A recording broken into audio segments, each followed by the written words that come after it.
为什么那么多人认为我是攻？说实话，当别人认为我是攻的时候，我其实内心里是会很开心的。我会觉得，哇，他们觉得我很 man，很长时间有过这样的想法，总是为别人认为我是攻而感到开心。为什么我会觉得攻比受要更好？是不是因为攻给人的感觉是更 man 一些，而娘则被认为是不好呢？那么最近在我接受了一段心理的治疗以后呢，我开始慢慢的去认识自己，去接受自己，去看清儿时的时候曾经遇到的一些问题。我真的想回到那个时候，对当时的自己说，像初中、高中阶段的自己说，你没有必要去改变自己，你没有必要去因为别人说你娘而觉得难受或者痛恨自己。我记得初中的时候，我开始住校，当时呢，周围的男生已经开始有发育，知道吗？就是在荷尔蒙催化下，他们的身体有开始变化。我也发现了自己身上的一些变化，包括自己内心的一些变化。我发现我当时是对相对成熟的一些男生的身体是感兴趣的，但是呢，说实话，那个时候的我呢，会有一些举止上言行上会有一些跟别的男生不一样，会有一点娘。那这也导致呢，我当时在校园里面也受到了一些霸凌。我记得有一次是我走在教学楼的那个走廊里，然后突然有一个隔壁班的男生呢，从我背后把我的裤子给扒了下来，然后他就大喊着啊，来看看他有没有小鸡鸡啊，我们来看看他有没有小鸡鸡。然后当时我是真的整个人想找一个地洞钻进去，周围无论是男生女生，他们都哇哈哈大笑一下。那个时候我是责怪自己，因为自己娘遭到别人的这种霸凌。我并没有说哦那个男生他做错了什么，我当时还是会觉得就是自己身上是有问题的。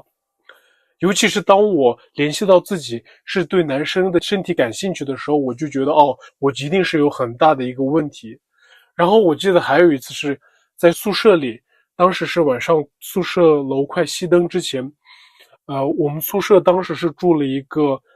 另外一个班，就是插班生进来，然后他呢是要比我们年长个2岁，他也是相当于那种不怎么学习，就是在校园里面比较有点混混的那种感觉。然后我不知道为什么，就是在宿舍里面，他聊着聊着突然兴起，他突然一下跳到我的床上呢，然后就用他的下体按着我的身体，然后他就对着其他的舍友们说：“看，我来给你们演示一下，就是成人他们的那个就是性行为的过程吧。”然后他说：“Aden，你是我的老婆。”然后就那样，我当时真的是有一种被很受侮辱的感觉，然后整个人都起哄。然后还好，宿管阿姨熄灯以后呢，一切都恢复了平静。但是那一晚我真的是很久不能入睡，我就觉得我得我得改变自己，我不想因为我自己的言行举止，然后呢被别人这样欺负。然后呢，我就开始怎么说呢，强行的锻炼自己。我每天会花一点时间对着镜子去纠正自己的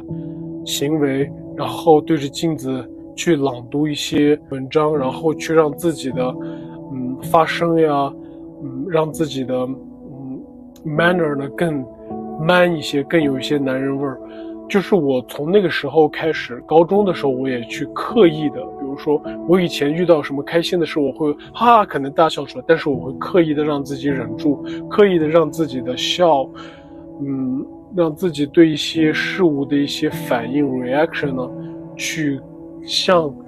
让我认为的直男，我认为的更 man 去接近，然后慢慢不知不觉，我其实是有一点做到了隐藏自己的那种感觉。然后那个时候我还记得我有一个复读机，我会用复读机呢录下自己的声音，然后反复的去听，反复的练习，然后希望自己的那个语气会更有男人味儿。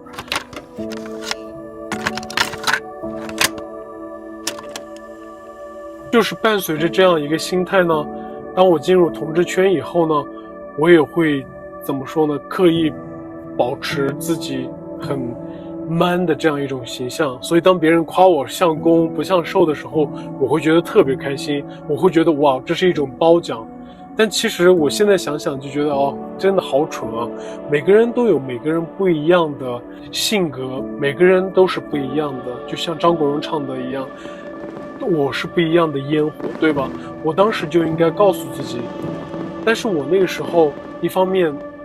很傻很天真，然后呢也并没有说心理建设这样一种过程，让自己变得更强壮，内心去更强大，去认识自己和接受自己。所以我现在就想对当时的 Aiden 提出，为什么你认为攻比受更有价值？